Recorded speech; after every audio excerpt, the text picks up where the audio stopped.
for our honeymoon. We were a relatively young couple, being 24 at the time. Me and my wife have almost everything in common with one another. The biggest difference between us is my skepticism of the supernatural and her love for it. Now, I will admit that I love being scared and would honestly have liked to experience a supernatural event, but my lack of evidence and prior experience in such events made me naturally skeptical. Now, every time we had entered a new town, we would ask the locals about any supernatural hotspots that might be around, but nothing out of the ordinary ever happened. Some of the stories they told us were just plain ridiculous. For example, they told us when we hit Romania that there were purple-eyed creatures that dwelled in the mines and cave systems. Who in the hell would believe such rubbish?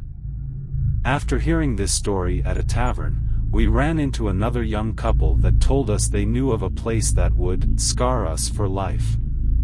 Well, this is where our story began. Their names were Ivan and Anna, and they were locals who were engaged to be married next month and shared my wife's love of the supernatural and, thank God, spoke English. I asked, "So, have you two been here before?" Ivan turned to me and said happily, "No, we are too scared to go by ourselves and we have been looking for others to accompany us there." My wife replied with, "Well, we have been looking for something like this."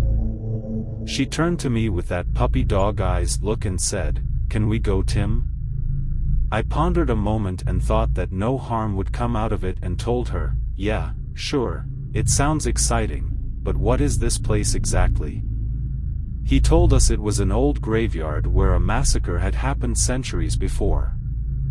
So, off we hiked into the mountains outside of some town I could not pronounce.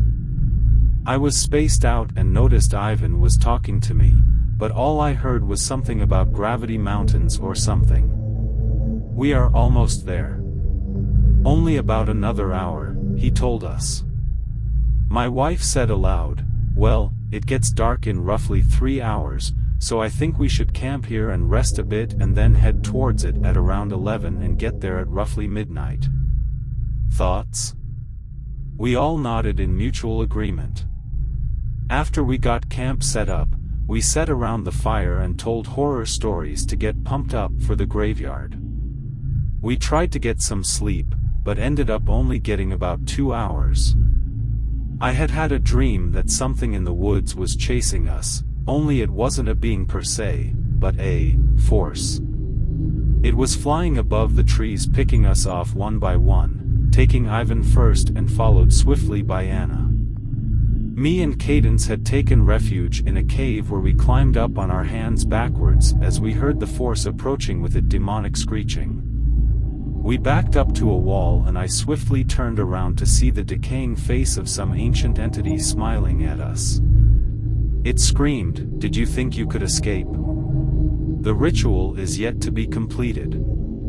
It opened its mouth to only let blood and a black terrish-looking substance pour out and started manically laughing. It reached for me and as its claws dug into my skin and started burning, I was suddenly awoken by Cadence saying, "It's time to go." I refused to tell anyone the dream because I did not want to ruin anyone's good time or make them back out. We hiked for roughly an hour and I started to observe these woods. They were so thick and all-encumbering, it frankly scared the living shit out of me. Ivan said, "We are almost there, guys. What are we going to do when we get there? Sit and wait for something to happen?" I said curiously. "Yeah, I suppose. No one really goes out here. The locals are very superstitious around here," Anna said. We arrived and started exploring the grounds. There were not any gravestones or anything, but you could definitely feel that something bad had happened here. It just felt weird, and I could tell that everyone agreed. Cadence was about to comment on the ambience of the place when we all realized there were people with torches coming from the direction opposite of us, and we rushed to the bushes to observe. I whispered to the group, "Shit, get to the bushes. We ran as fast and silent as possible toward the tree-line and observed that there were a group of black-robed figures approaching the site.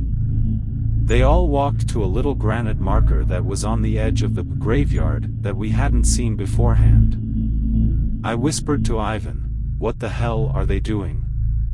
He was too petrified to answer, so I just looked at the figures one more.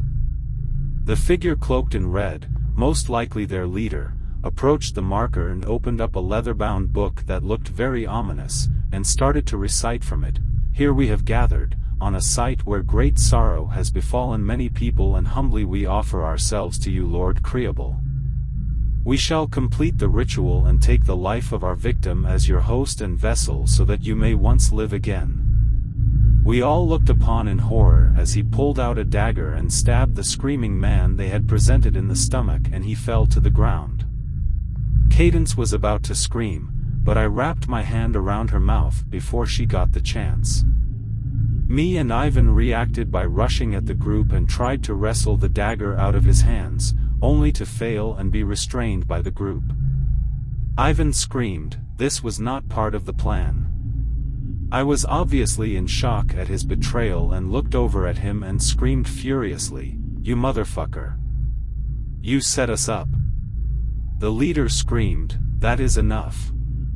He looked us, especially Ivan, and said, "Well, now you must have to be part of the sacrifice.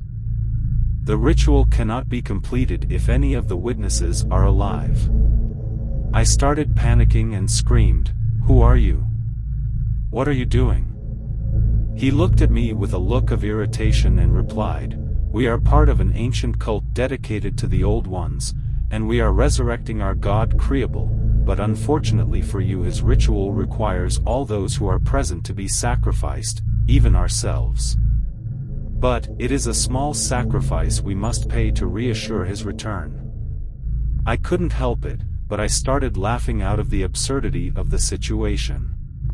While laughing, I said, "How fucking crazy are you? Do you hear the shit coming out of your mouth?"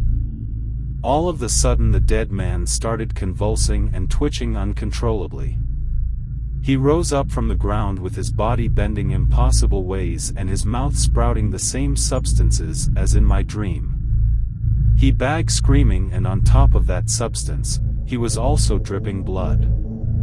He started levitating in the air and the wind picked up enormously, and he started laughing in a demonic tone that sounded as if there were more than one person in there, and all of a sudden it stopped and he fell to his feet and started morphing into his true form. His claws and fur started ripping out of the man's skin, and his teeth were being forced out of his gums by the sharp shark-like teeth that lie beneath. He turned to us and the leader said, "Welcome, Lord Creable. We have released you from your bonds. You need only to slaughter the remaining sacrifices and you shall be free to roam our plane of existence for all of eternity." Creable turned to the leader and smiled slightly and said, "You have done be a service mortal, but there shall be no reward after."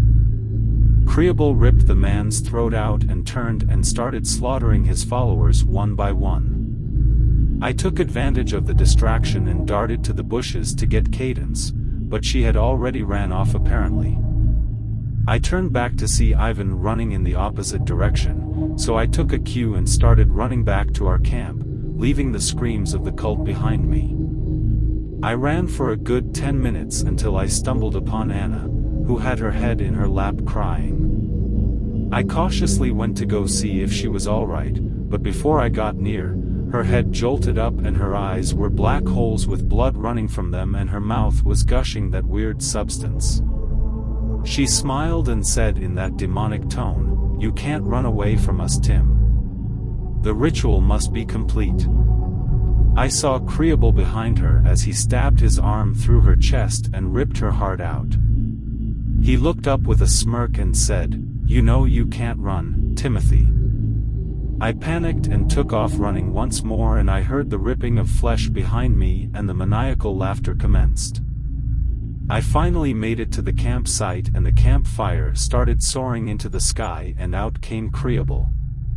He was just a shadowy figure with long white claws and wore a hood, and his eyes and the inside of his mouth were glowing a blood red.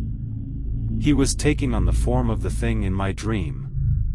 He morphs into what you fear most at that time. I started running towards the direction of the mountain and noticed a cave. I ran into it and I thought to myself, this is where my dream ended. I heard something crawling from inside the cave and heard clicking noises. I immediately darted out of the cave, knowing he had found me. I fell down the hill, and when I was finished tumbling down, my head hit a rock and I lost consciousness.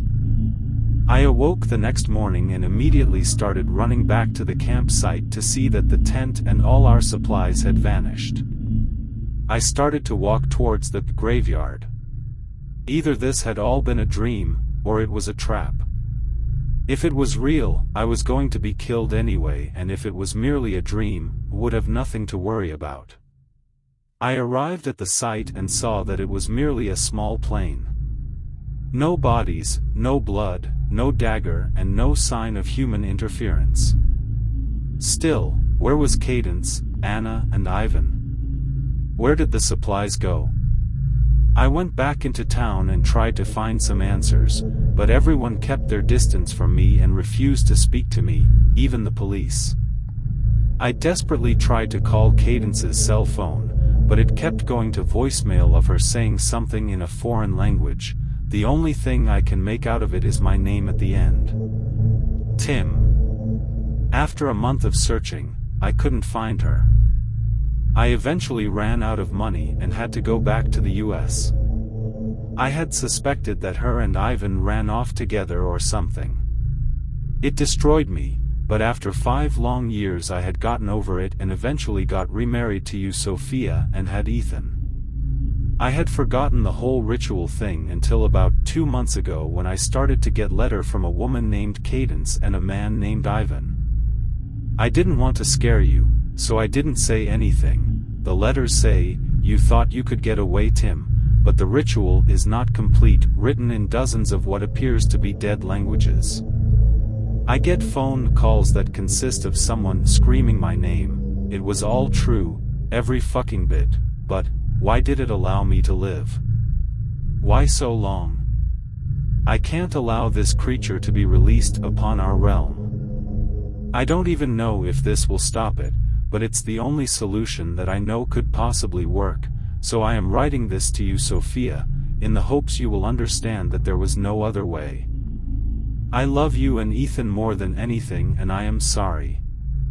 I had awoken to find that Tim wasn't in bed. How strange of him. Oh well, probably just making breakfast or something, she said to herself. Happy at the thought of breakfast, I bed until I heard Ethan screaming and I darted to go check on him, and he was crying again. Probably had another bad dream. He had been having those a lot in the past 2 months. Was it another bad dream, honey? I asked, already knowing the answer. He was sobbing too much, so I went downstairs to go find Tim. He always knows how to cheer Ethan up. I reached the kitchen and noticed we had some mail, and I saw the word urgent written sloppily on the envelope. I opened it and it said, "We let him live because the initial host was not pure. We needed a pure host of the same bloodline as a witness to the ritual." I was scared and confused. I put the letter back down on the onyx countertop and I heard a loud sharp BAM. A gunshot had went off upstairs. I started panicking, and as I started rushing towards the sound, I heard maniacal demonic laughter coming from Ethan's room. All the lights in the house were suddenly shut off. I was even more confused and I started wandering around in the darkness, and I suddenly felt hot breath hit the back of my neck.